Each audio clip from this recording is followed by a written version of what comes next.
taken some slides off of this lecture. So I just did that. So I've kind of modified it a bit. So I will I'll put these modified slides up in Canvas, and I'm going to go through the study guide and get rid of questions that may have pertained to those slides that I've removed, right? So kind of the process of refining it. Just so you know, I didn't add information, I took information away, so that's better. A couple less things that you have to know, right? So, okay. And I believe this is where we stopped, right?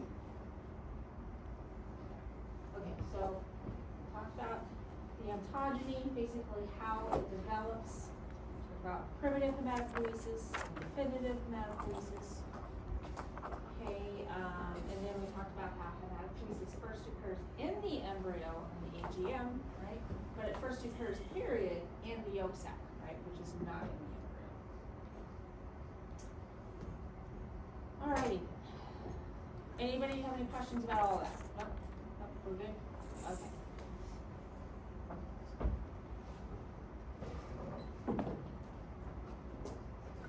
Alright, so now we're going to move on and talk about the hematopoietic stem cell niche.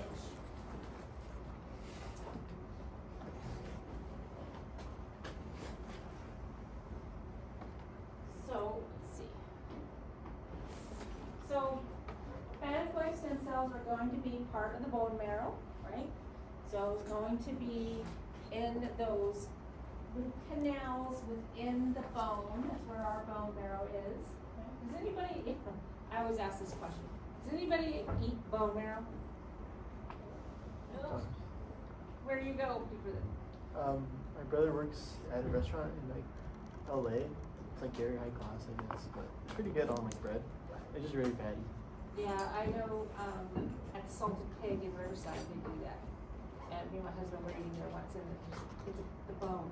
They just bring out the huge bone out and they just scrape. So bad, it just gives me the willies. But anyway, I digress. So the niche is going to be in this area of the bone, right in the middle of the bone, that part that people scrape out and put on their tongue, right? So the endosteum is going to be this interface between the bone and the bone marrow. We have very dense bone on the outside, but more towards the middle we have what's called trabecular bone. So it's very porous. There's some little passageways through there. We have some blood vessels. And this trabecular the bone and the openings or the lumen next to it is where the hematopoietic stem cell niche is, right? So it's between these things. That's called the endosteum. Okay?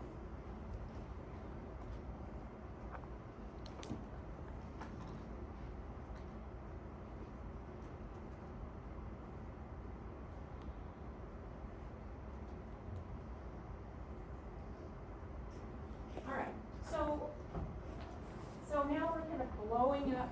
So now we're next to that trabecular bone, as is showing here. And we can see that we have two distinct niches within the bone marrow. So we have what's called the endosteal niche. So this is the niche that's actually attached to the bone. So it's right there, it's that interface between the bone and then the space where the bone marrow is residing. So the hematopoietic stem cells in this niche are very closely associated with the osteoblasts. Okay, so osteoblasts are going to be the bone cells. So a second niche is called the perivascular niche. So as we're moving away from that bone, we're getting a little bit closer to the blood vessels. So the perivascular niche is also going to have cells that are support cells. So for the endosteal niche, our osteoblasts are support cells, right? So they're very closely associated. We're going to talk about how they're actually bound to the osteoblasts. But in the perivascular niche, it's quite a different niche, is that we have hematopoietic stem cells kind of free floating. And we have some support cells called the nestin positive mesenchymal stem cells. Okay, so we haven't talked about mesenchymal stem cells yet. That's in the next lecture, right? But we're gonna get there. And then we have what's called CAR cells. Okay? So CAR cells are, CAR stands for CXCL12 abundant reticular cells. Okay, so those are CAR cells. CAR so much easier. And CXCL12 is a stromal cell derived factor, so it's SDF1. Okay, so again, multiple names, I'm sorry. Okay. So in other words, CAR cells are cells that produce a lot of the stromal cell derived factor. Okay. And that's going to be very important for maintaining the hematopoietic stem cells.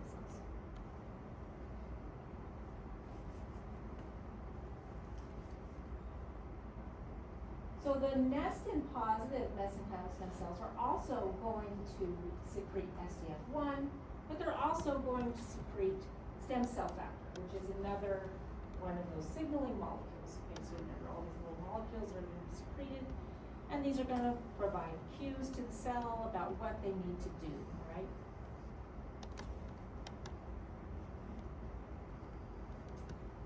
All right.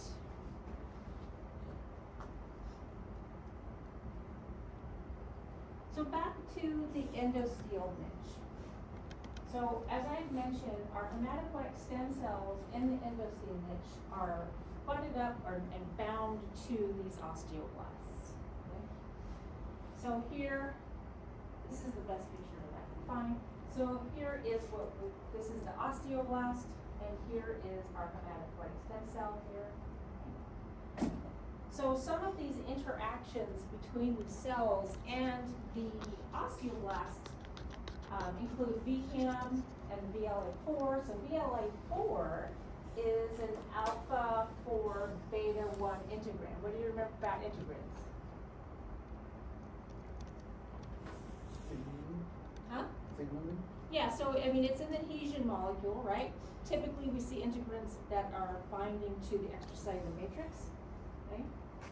But in this case, this is a different one that's actually binding to VCAM in the osteoblast. So it's an adhesion molecule, but also provides signal, right?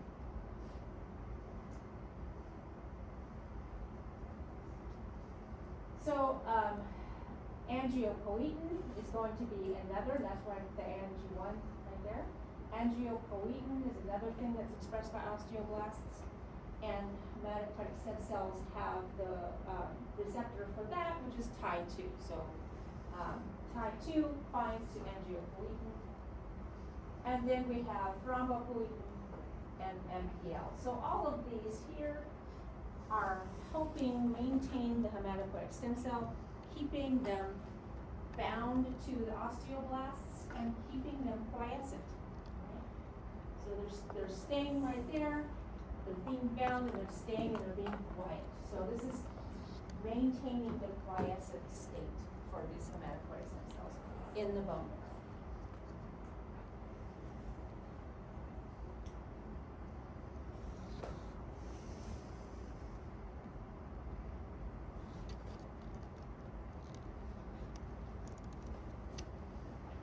So the perivascular niche it's a niche and it's going to maintain these stem cells, but it's going to maintain them in a little different way because now these hematopoietic stem cells aren't bound to the osteoblasts, right?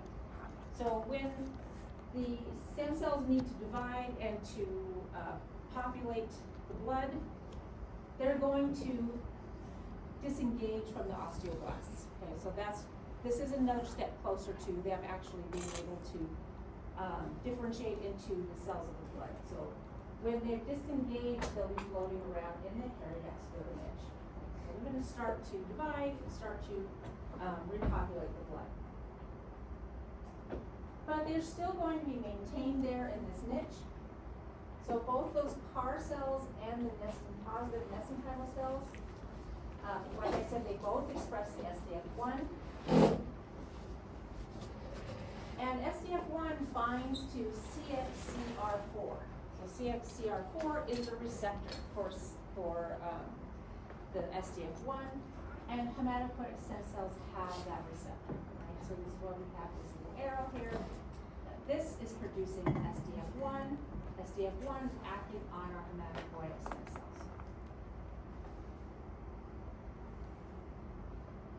So again, these mesenchymal stem cells are also going to be producing stem cell factor, and it binds to the receptor CKIT, which is also known as CD117, and that is on hematopoietic stem cells. So these relationships between these signaling molecules and the receptors that they bind to are going to help maintain these hematopoietic stem cells.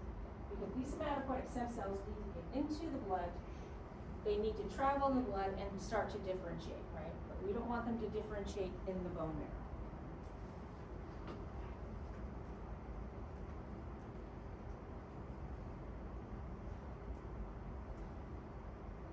So we know how important that these CAR cells and these nestin-positive mesenchymal cells are, because in research studies, when they completely ablated or removed or destroyed these cells, these two spore cells, the whole pool of hematopoietic stem cells was lost, right? So these are still very important cells. Even though these are hematopoietic stem cells that are on their way, they still need to be maintained, and these are still very important support cells in the perivascular niche.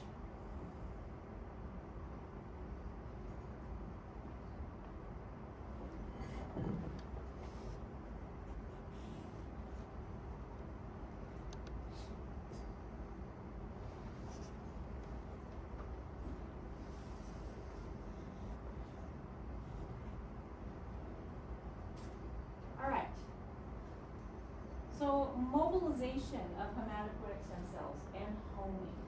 So mobilization means we're going to detach from those osteoblasts. We're going to start floating around, and then we're going to enter the bloodstream, start moving around and doing what we need to do, right? So again, this is basically the stuff that I already went over. So stromal cell-derived factor produced by osteoblasts and CAR cells. Okay, so these are also going to be producing, helping these stem cells stay attached to the niche. And then, of course, the VLA and the VCAM, CKIT, SCF. So these are all important interactions to help maintain the stem cells. So in order for these to be mobilized, these interactions need to be broken. Okay, we need to break these interactions.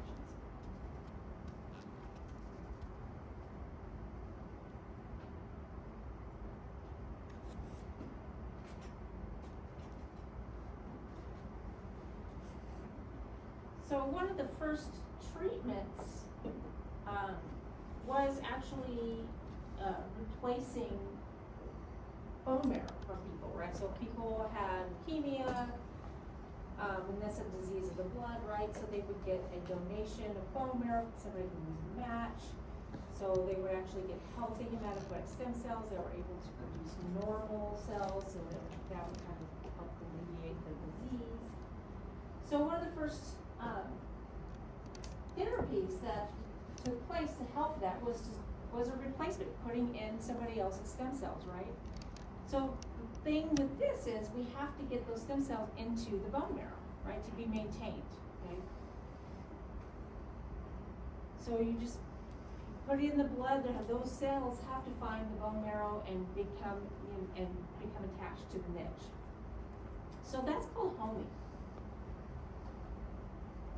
So people who receive these stem cells, these cells need to home to the niche. And again, those interactions are going to drive that forward, okay? So particularly the SDF1 and the CXCR4 connection between this signaling molecule and the receptor. So SDF1, which is being secreted in large amounts in the hematopoietic stem cell niche, is gonna act as a chemo, attractant for the CXCR4 on hematopoietic stem cells. So, it's actually gonna help these cells to home in to the bone marrow and actually attach and be maintained there.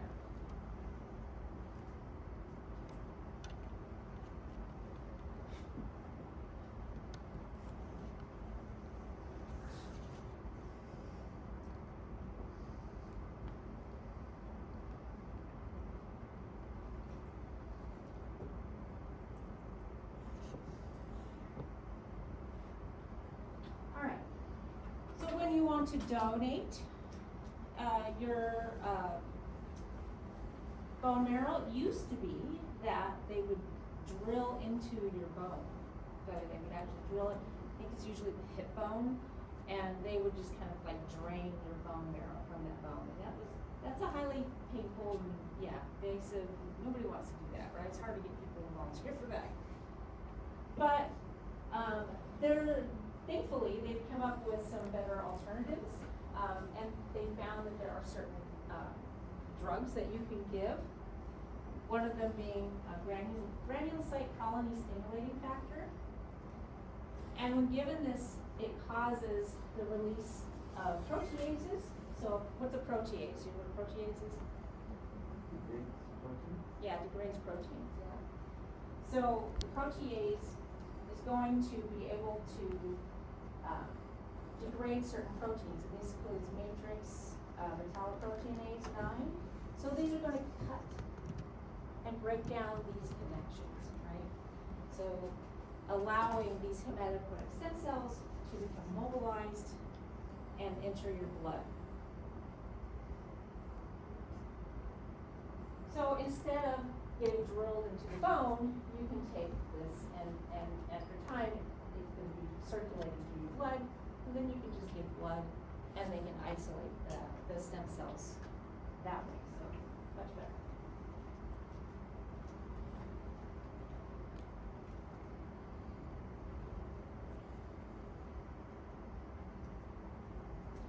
All right, so interactions, SDF1 and CXCR4. Stem cell factor, SCF is not on here, but it's on the one. And CTET, okay, those are going to be the main ones. Right? Also,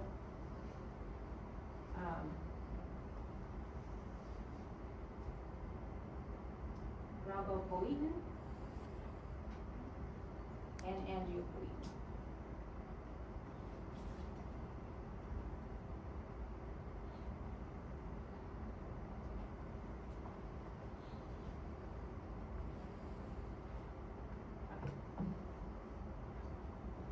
Questions about the niche? Good.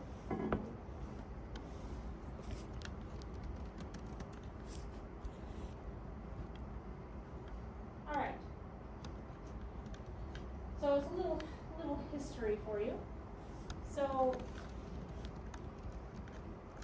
how we discovered the hematopoietic stem cells is based largely on the bombings from Hiroshima and Nagasaki, right? So you guys know what I'm talking about?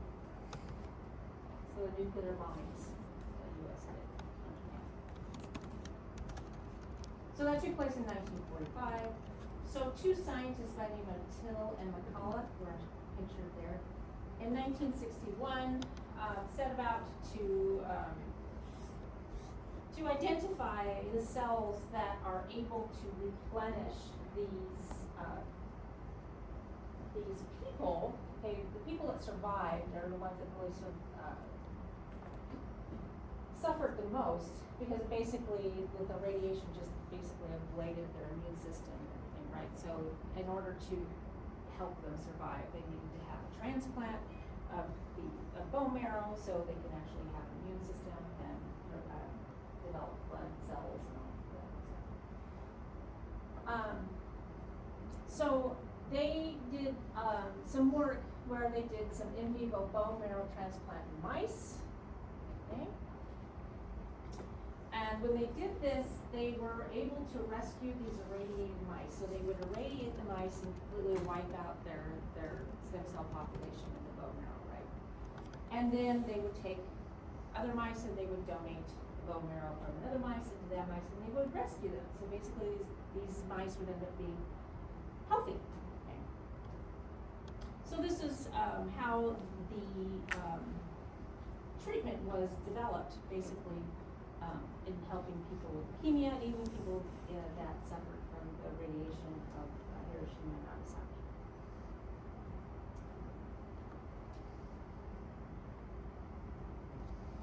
So this is called in vivo transplantation. So in vivo meaning in organism. So in order to determine hematopoietic stem cells potency, this is the gold standard, right? So you want to know that you have hematopoietic stem cells, then you put them into a mouse that has been, ablated of all of their stem cells. And if you rescue that mouse, then that's the best evidence that you could possibly have. So when Till and McCullough actually did these experiments, they determined that there's actually two types of hematopoietic stem cells.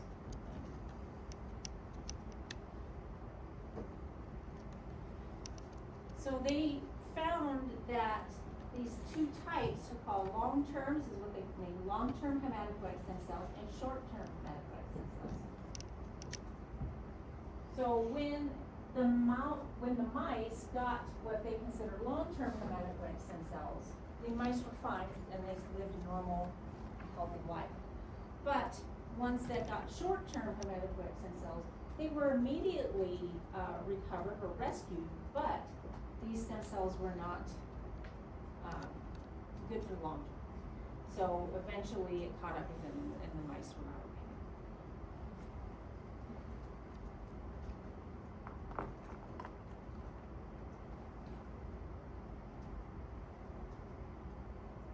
So in order for these hematopoietic stem cell therapies, these transplantation therapies, what we need is those long-term hematopoietic stem cells, okay? So the short-term hematopoietic stem cells are good for the immediate time being, but they're not gonna give somebody, a normal life.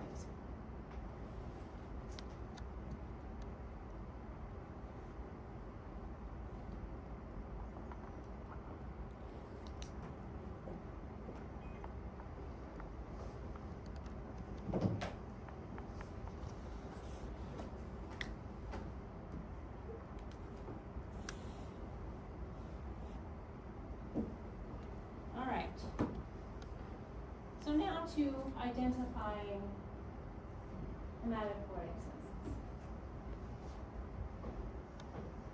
So the very first marker that was identified as being present on hematopoietic stem cells was CD34. And this was in the early 1990s. So when they studied mice, they found that mice, when they have CD34 positive cells, those are those short-term hematopoietic stem cells, right? So it's actually, they want the long-term. So for mice, we're looking for CD34 negative, okay? But that's not true for humans. For humans, they're CD34 positive.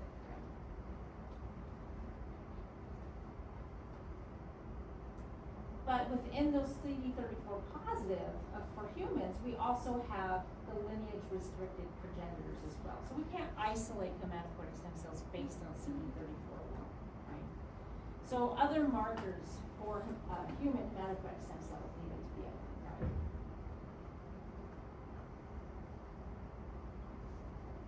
And we talked a lot about flow cytometry and how that works. Okay, so I'm not going to bore you with all that stuff again. So again, identifying these types of cells relies on those cell surface markers, relies heavily on flow cytometry, and there's a set of cell surface markers that can be used to identify. That doesn't mean you have to use all of them, right? But this is a set of markers that can be used to identify human hematopoietic stem cells. CD34, 117, that's actually CKIT, CD24, CD38, CD43, so these are all just giving you a general idea of a group of markers. Because remember, there's no one marker that's going to give you that information. You have to have a combination of them that's going to give you the information that you need, right? Okay.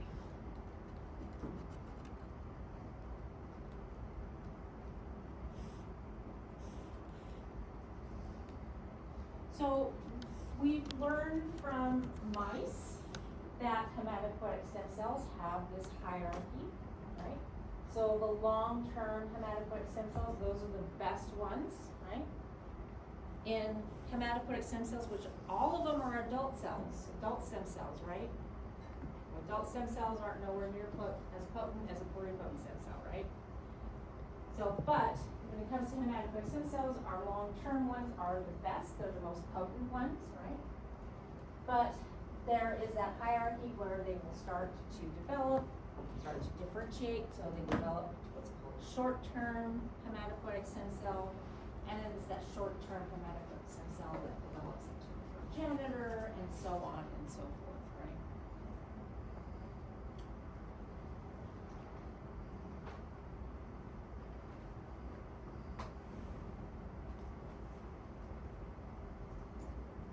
All right, so that's going to conclude hematopoietic stem cells. I'm going to stop right there.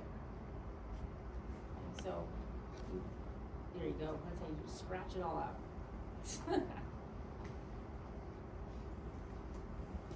All right. Now, any questions about hematopoietic stem cells? The niche, hierarchy, markers? Yes? I was going to answer about the protease. When they get destroyed, does that cause the stem cells to differentiate due to loss of signal? Yes. Well, not immediately. So it causes these to enter and to become mobile, Okay. right? Because remember, we still have the perivascular niche that's going to still maintain them. Because these stem cells have to get into the blood and they have to start getting mobilized. So we don't want them to differentiate before they do that. So, no, they still have some support cells in the perivascular niche that's able to support them and keep them. Okay. And one of those is the CXCR4 and the SCF as well, right? But now they're just not bound to non-steroids. So good question. Any other questions?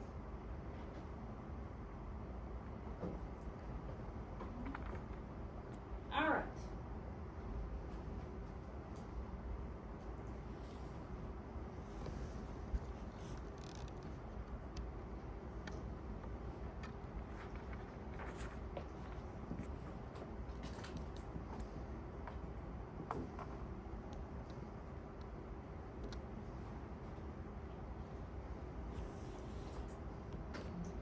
We are moving on to mesenchymal stem cells. So have you guys ever heard of mesenchymal cells? No? You guys heard of the epithelial to mesenchymal transition? You ever heard that? No? Okay.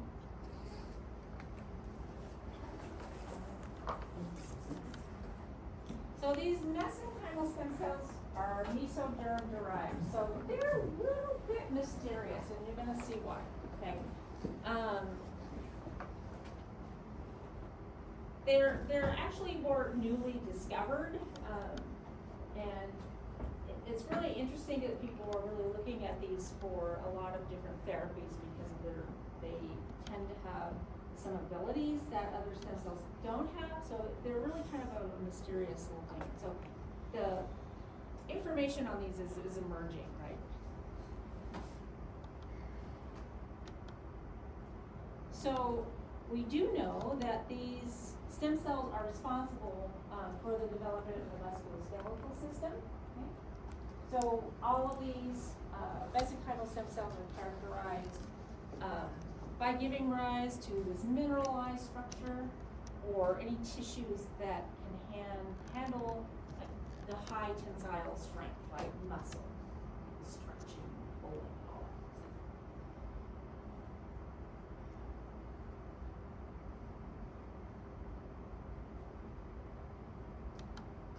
They are also present in the bone marrow, okay, but they are a distinct population from hematopoietic stem cells, okay?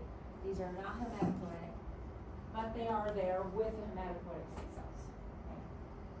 So they don't form any cells of blood, so that's a very good distinction that we need to make. But the abundance is similar to that of hematopoietic stem cells. About 1 in every 15,000 cells will be a mesenchymal stem cell, right? So again, they have a distinct role in forming bone, mineralized tissues, muscle, cartilage, and adipose as well. So it's kind of interesting that adipose is in there. You're thinking of something strong and able to withstand tensile strength. You don't think of adipose as being one of them, right? But it's not. But they do form adipose tissue.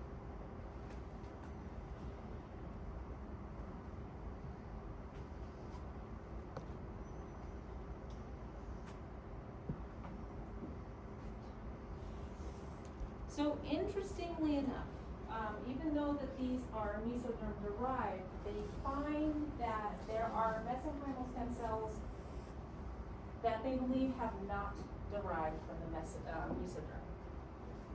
And this is due to their expression of nestin. So I just talked about the niche, right? And in the perivascular niche of hematopoietic stem cells, one of those support cells was the nestin positive mesenchymal stem cell, right? Well, nestin is a marker of neuronal tissue. So what germ layer does neuronal tissue develop from? Ectoderm, right? Yeah. So a small population of mesenchymal stem cells likely arose from the neural crest from the ectoderm, right? And this is because they have the expression of nestin.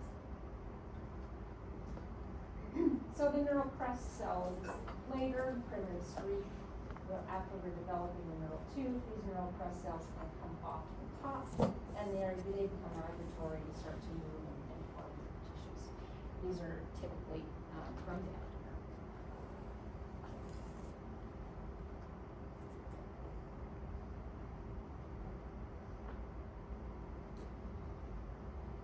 So, as I mentioned, they're a bit enigmatic, so enigmatic is just kind of like mystery.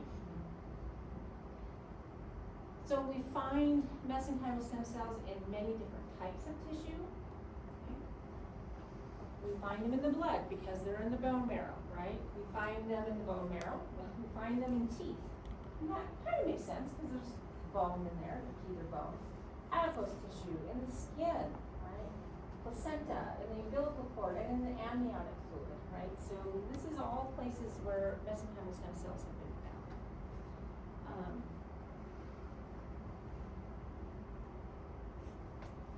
So their morphology, so their shape, what they look like, differs from other stem cell types.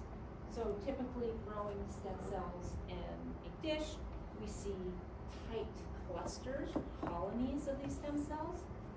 But when it comes to mesenchymal stem cells, it's not what we see. We see these kind of sprawled out, spindle-like type cells.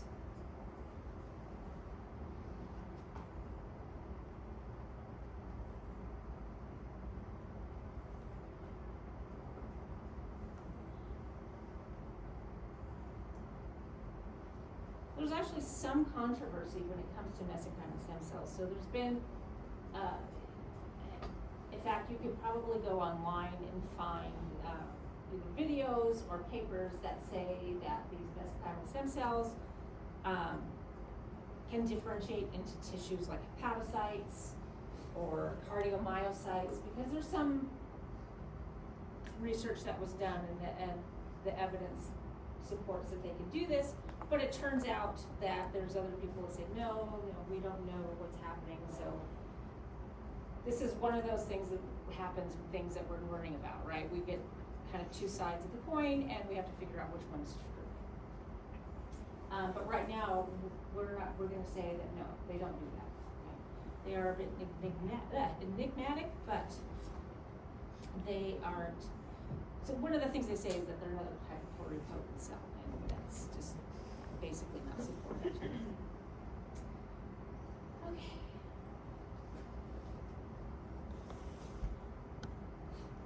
So these were, mesenchymal stem cells were discovered in the 60s by Alexander Friedenstein.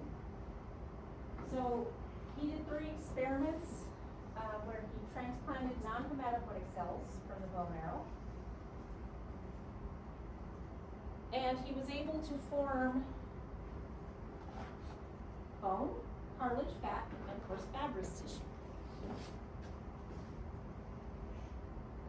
So he removed, this is just kind of going over his things, he removed the bone marrow, so he was able to isolate the specific cells that he wanted to, put them in another dish. He was able to differentiate them into chondrocytes. So chondrocytes make cartilage, right?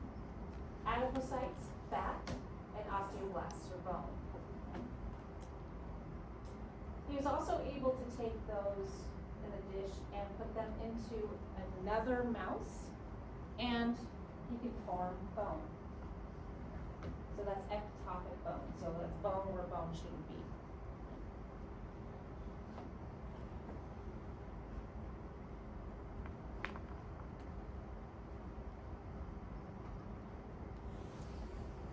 So based on Friedenstein's experiments,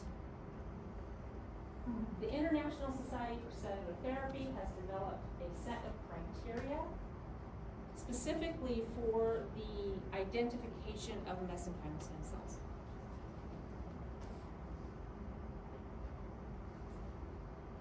So number 1, the very first criteria is that adherence to plastic and standard culture conditions. So they need to adhere to your culture flask, okay? Why do you think that is?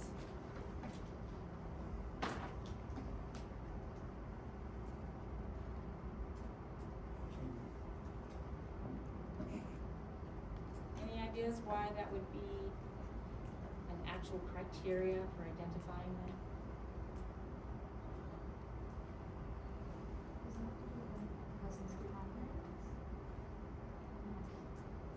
Well, cadherins help other cells. Yeah. But kind of think about what they're trying to eliminate.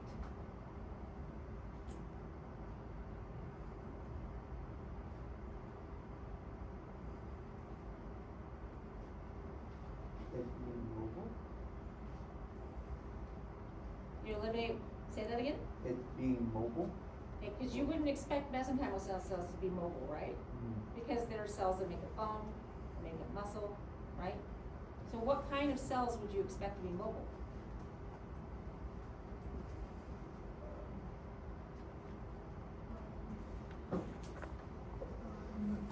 Blood, right? So hematopoietic stem cells. So hematopoietic stem cells, when you culture them, they don't adhere to plastic because that's just not what they do, right?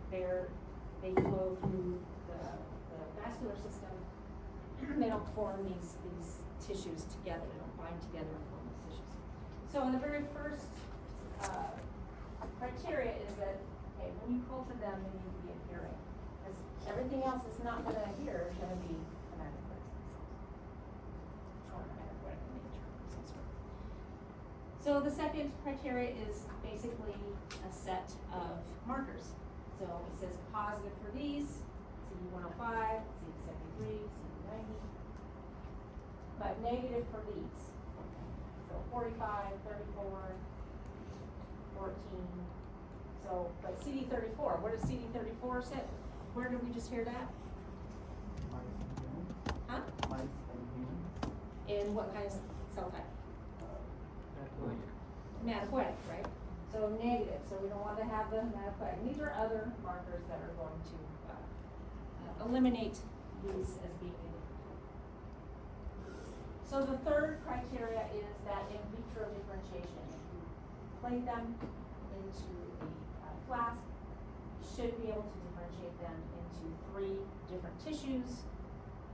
And those 3 tissues is fat, cartilage, and bone. So if you satisfy all 3 of these criteria, then you satisfy everybody that will be reading your paper that you actually are working with mesenchymal stem cells.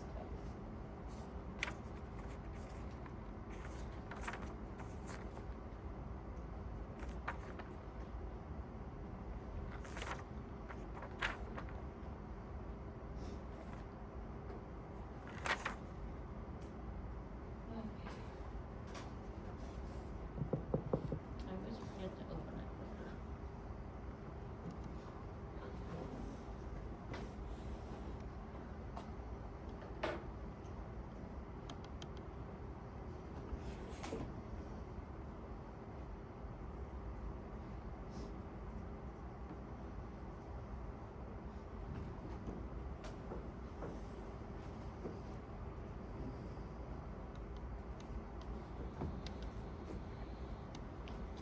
All right.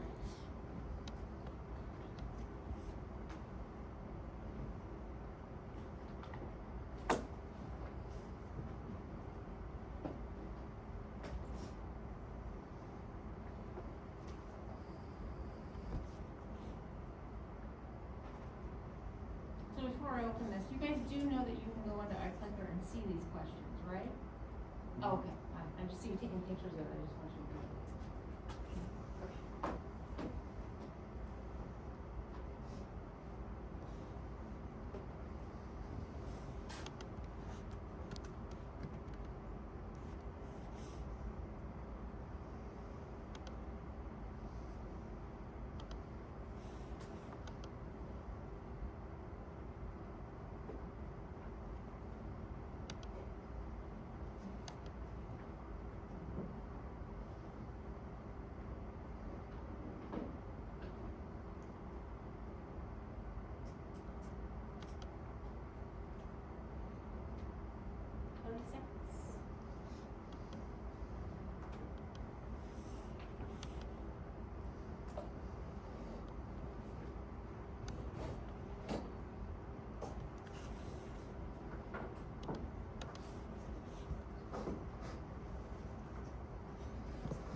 Plastic in culture, they can be found in the bone marrow with hematopoietic stem cells, and they also express nestin.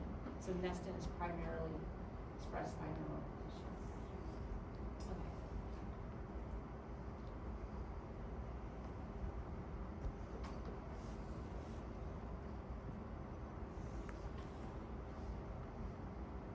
By the way, before I move forward, is Abigail here? Okay, will you come see me after class?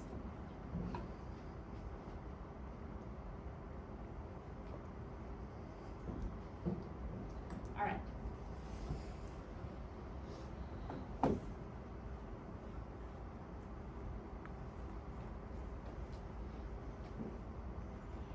So like the hematopoietic stem cells, the mesenchymal stem cells also have subtypes. So I talked a lot about the subtypes of hematopoietic stem cells in those slides that I kind of took out, but that's okay. So a couple scientists by the name of Michael Lineker and Irving Weissman at Stanford University found that there is a subpopulation of mesenchymal stem cells that is on the ends of long bones. What are long bones? Humerus or femur? Yeah, so these are your long bones, right? Yeah. Your skull, that's not a long bone, right? So when they transplanted this subpopulation, it led to what's called ossicles. So these are just little tiny bone formations, small bones. And that's what they're showing here. It's ectopic because you're not supposed to have bone like that right there.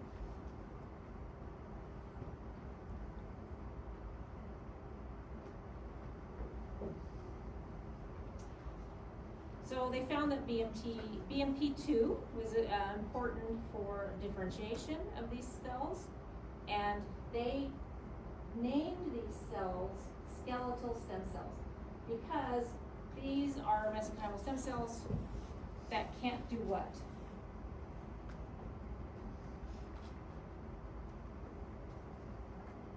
Think about the criteria. I can't move. Well, none of them should move. So, if they're skeletal stem cells, what criteria do you think that these aren't living up to?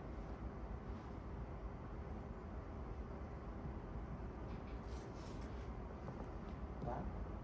Hmm? Fat? Yeah, right? So they're not gonna be developing into fat, they're not gonna be developing into the cartilage either, right? They are only going to be developing into the skeletal stem cell, right? Skeletal cells, sorry.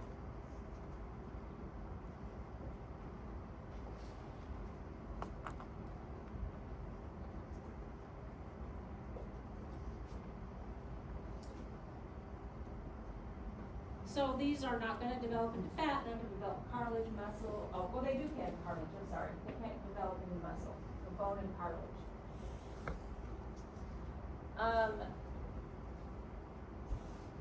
So these skeletal stem cells don't have CD105, they don't have the CD200 marker on them.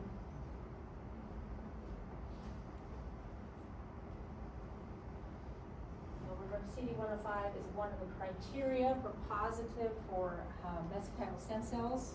Okay, that mesenchymal stem cells express the CD105, but these stem cells, skeletal stem cells, don't have that marker.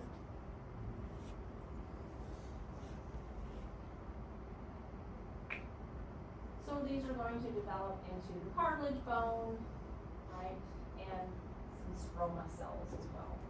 Okay. Don't worry about their expression pattern, it's really not funny. So they're negative for 105, negative, then they're positive again. They'll just kind of start changing. The skeletal stem cells initially lack the CD105 and 200 marker.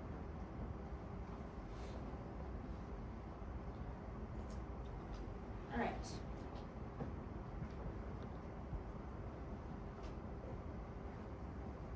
So you remember this figure, I'm sure, right? No?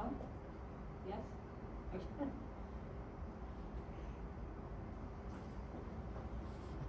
So, how does that stem cell produce both bone and fat? I mean, those are like two ends of the spectrum, right? And recall that the substance in which a stem cell is bound to can drive the differentiation of the cell. Not just the fact that it's bound to it, but the elasticity of that substance, or the lack of elasticity, right? The rigidity of that substance. So, we went over this before, but this is an experiment where they took a mesenchymal stem cell and they plated them on different substrates that have different elasticity. And when the elasticity was very high, so lots of elasticity, lots of movement, these actually started expressing like neuronal markers. When the elasticity was kind of in the medium range, they were started expressing markers for muscle, but when it was very rigid, they started expressing markers for bone.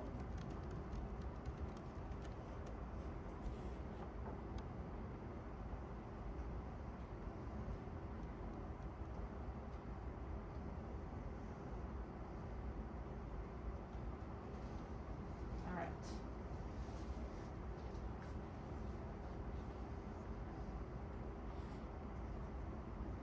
Any questions so far?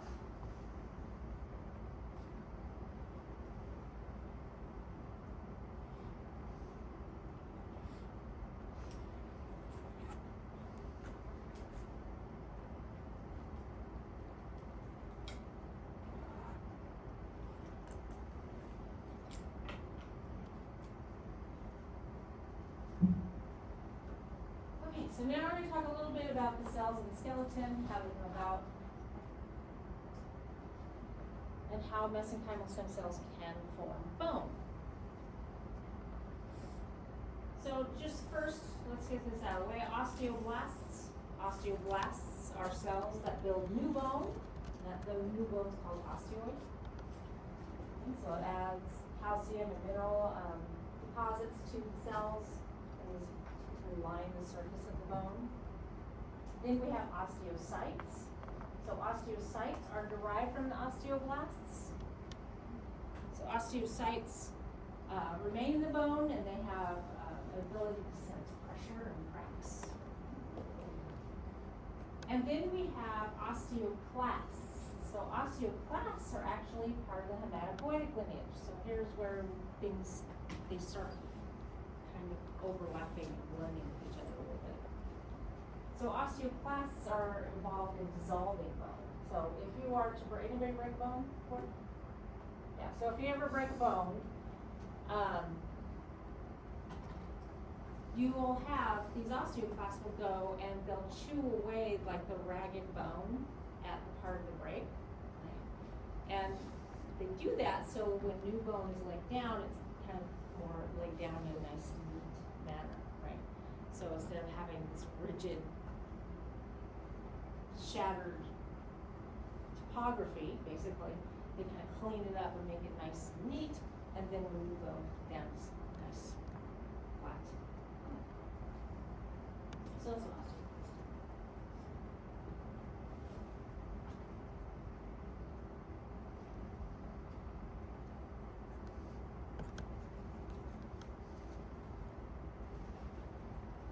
So even though osteoclasts are part of the hematopoietic lineage, I'm going to tell you how they differentiate, how they come about. So we're going to get into that a little bit. It's going to be important. So a progenitor for an osteoclast will have a receptor called the rank receptor. And osteoblasts, remember these are lining the cells, will have the ligand for that receptor. It's called the rank L for ligand. Right?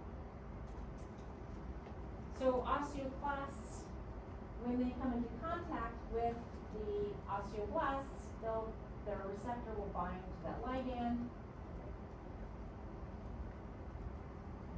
There, and it's going to start to mature into mature osteoclast. Okay? So,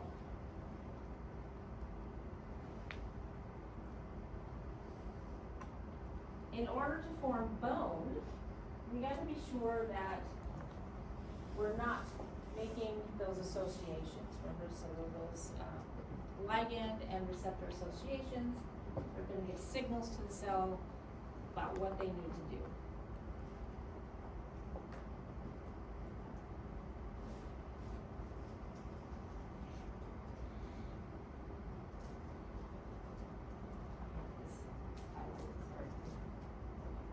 But here is a picture that kind of tells you what some of these signals are that are taking place in the mesenchymal stem cells as driving bone formation. So I'm not going to go over all of this. I'm going to talk about Wnt. I'm going to talk about BMP. I'm going to talk about TGF-beta and the non-canonical.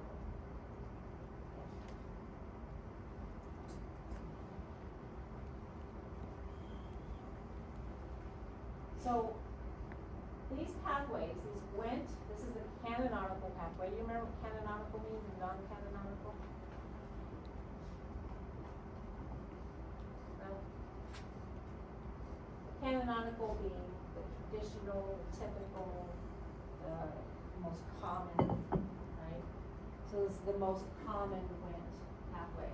So this is a Wnt beta-catenin. So Wnt beta-catenin is canonical pathway. But Wnt has other pathways that we would call it non-canonical. So anyway, the Wnt beta-catenin pathway, okay, right? The canonical pathway and the BMP pathway. Both upregulate a transcription factor. It's called RUNX. Okay, RUNX2. The RUNX2 is a transcription factor. What's a transcription factor do?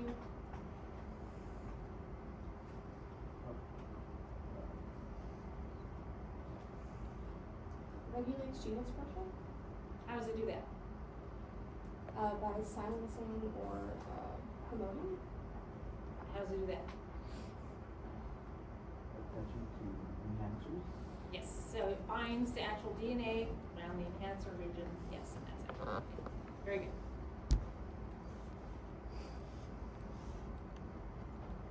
So the non-canonical Wnt pathway is going to promote mesenchymal stem cell differentiation to osteoblasts, right? By inhibiting adipogenesis. You know, it's really kind of crazy. So the non-canonical pathway is going to work to inhibit a PPAR gamma. And because PPAR gamma is another factor that's going to drive the differentiation of these cells into adipocytes. Okay? So the non-canonical pathway is going to block that. So this part isn't going to happen, right? All right. So we're going to get into that.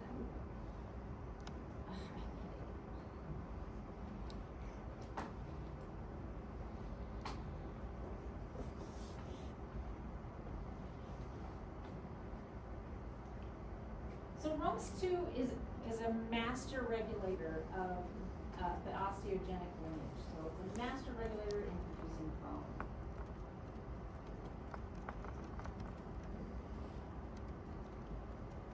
So Wnt and BMP4. So if we follow these arrows, we can see, I mean, there's some definite, there's some intermediates. We're not going to get into all of that.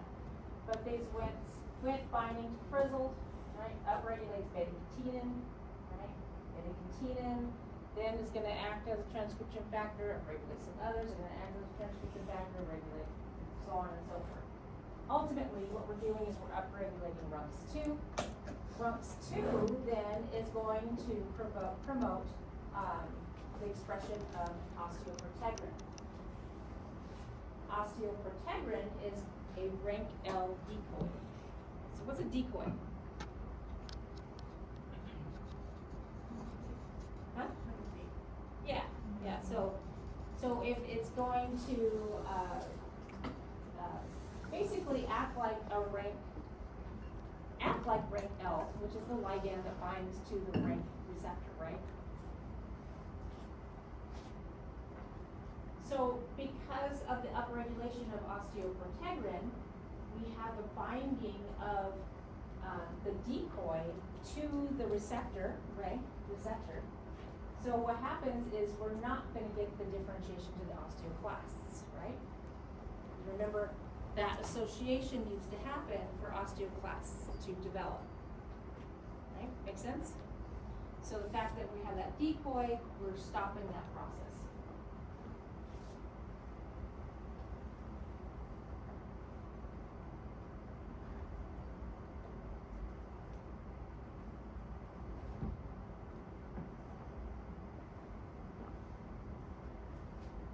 In addition, the upregulation of RUNX2 to make bone is going to upregulate osteocalcin, bone sialoprotein, and osteopontin.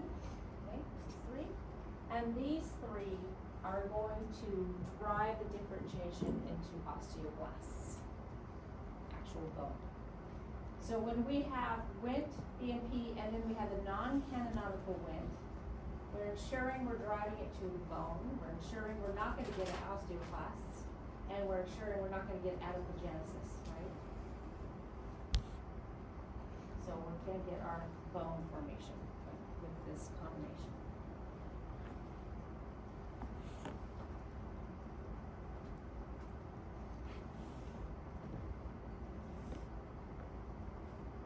And I already have it. So the differentiation osteos by inhibiting the PPAR gamma. I can't remember what PPAR stands for, but it's really long. I might have it there in my notes.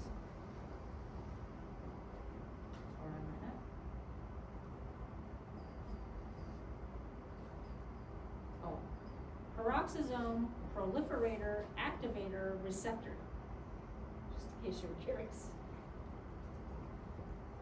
So it's blocking the PPAR gamma, and the PPAR gamma actually promotes adhesion.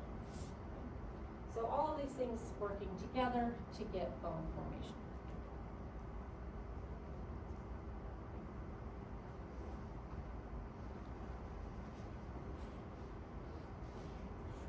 All right, so what I have you do is I have you guys kind of just write this little pathway out. So get used to writing out pathways, right? So we can do it together and kind of color it.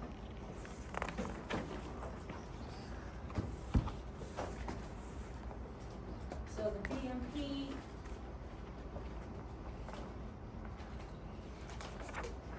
(2,4) pathway. So what does the BMP (2,4) do?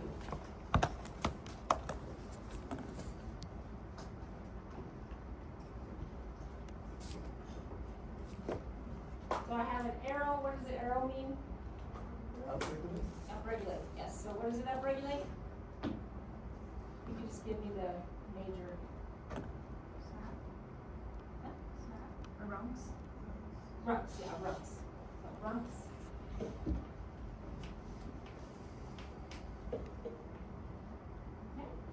all right. So the Wnt, beta-catenin, what does it do?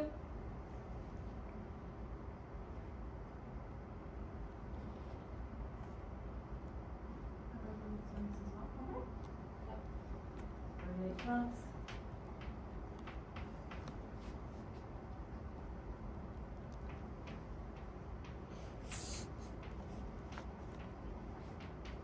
Non-canonical Wnt. What does it do? Deregulates. Huh? Deregulates. Deregulates, meaning Stops. inhibits, yeah, inhibits. So inhibits, so we're gonna do our little T-bar line. So, PPA off. our, yeah. All right.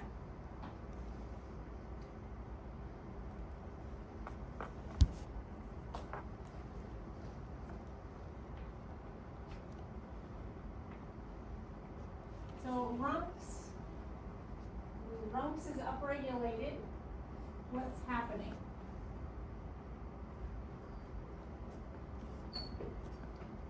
Transcription.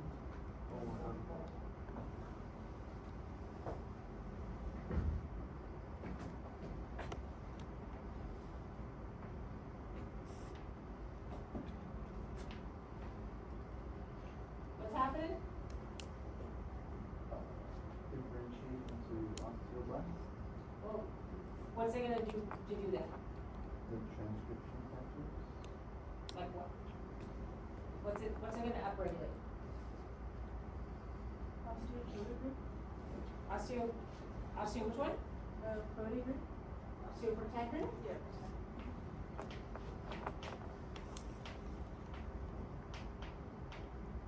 What's osteoprotectin do? Decoy or runs. Rank out.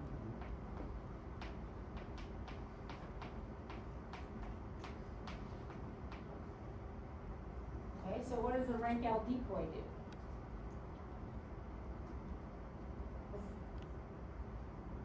It binds to ring.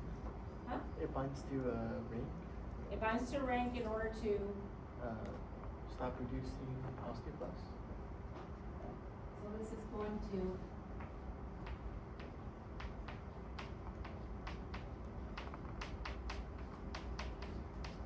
osteoclastic, to stop osteoplastic. Okay? So what else does RUNX do?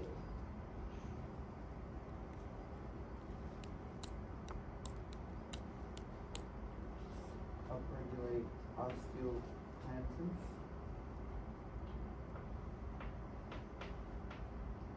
What is it? I know what it is, I just can't remember. Clancy? Oh, Halcyon, yeah.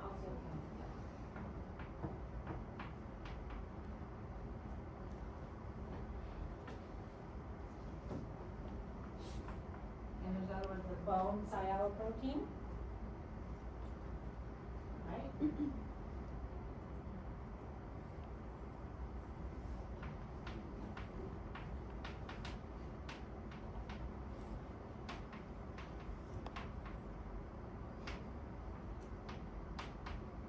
let's do a pump.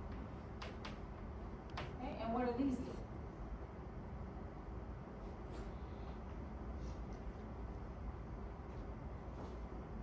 Upregulates osteoblast. They're gonna drive osteoblast. Differentiation. Differentiation, okay?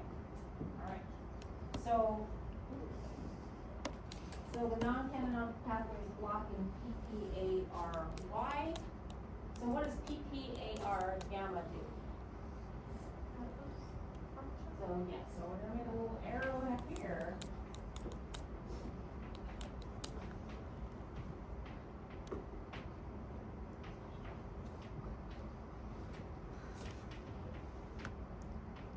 Okay. So if the non-canonical pathway is blocking PPAR gamma, then this isn't happening, right?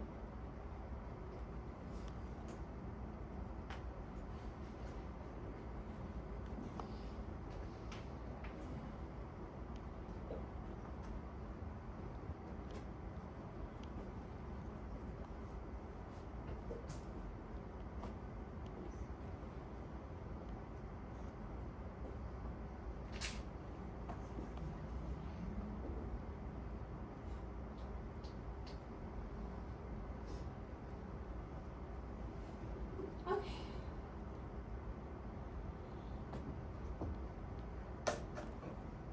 I think this is a good place to stop. Any questions?